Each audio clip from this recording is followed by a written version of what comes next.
pagsunod. Kung gusto niyong pagsunod with eagerness. Gabayin niyo po ang bawat isa sa amin sa mga bagay pa na nalaman namin kalooban mo, pero pagtuod kami sumunod.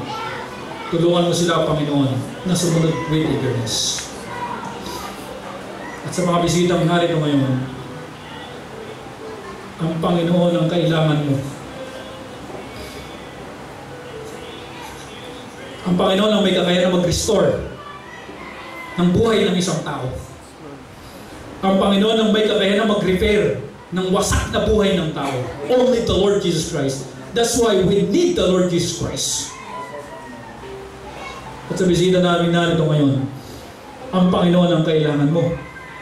Hindi aksidenteng narito ka. Hindi nais ng Panginoon na may mapatunayan siya sa buhay mo pag sumunod ka. At isa sa nais ng Panginoon,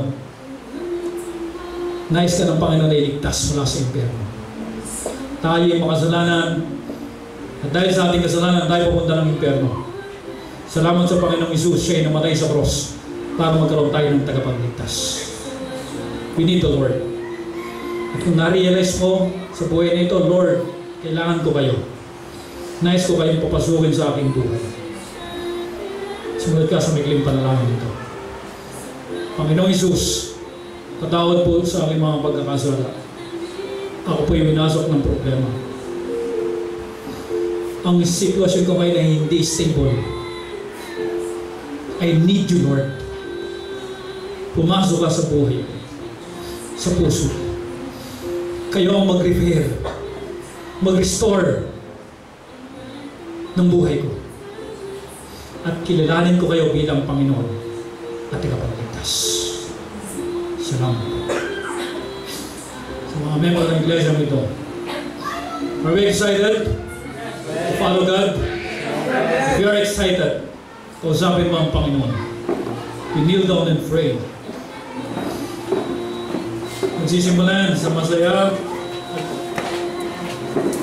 with eagerness na paikinig ng salita niya.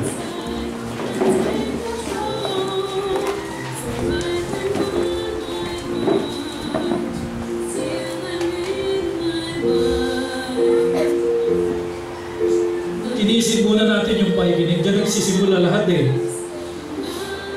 Excited ba tayo makinig?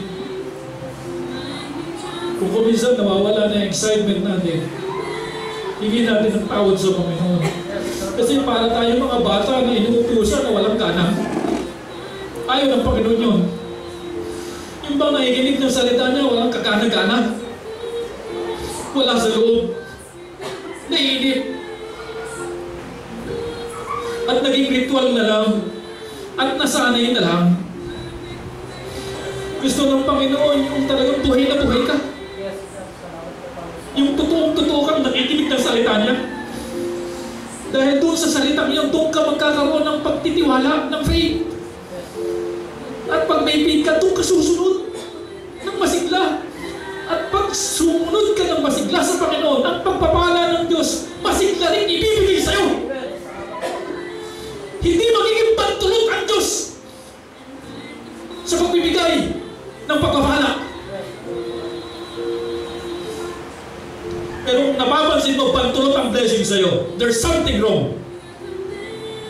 Let's go back to listening. Pag pinagpala ka na ng Panginoon, i-share mo naman. Tawag ka ng iba na nangangailangan din, na walang huli. At ma-realize mo, Panginoon, hindi ako deserve nito. At lalo ka pang magkaroon ng eagerness to follow Him. Salamat naman sa inyong mensahe. Kinumpleto niyo ang linggong ito dahil sa inyong salita. Pagpalain niyo po ang bawat isa sa amin at ang bawat isa sa amin na susunod sa narinig namin with eagerness. Kaya magpala sa kanila. Ang nangyari noon, pwedeng mangyari sa panahon namin ngayon. Nangyari kay Peter, kay James at kay John. Pwedeng mangyari sa amin. Na ma-amaze kami, ma-astonish kami sa pwede niyong gawin sa buhay namin ng mga pagpapala.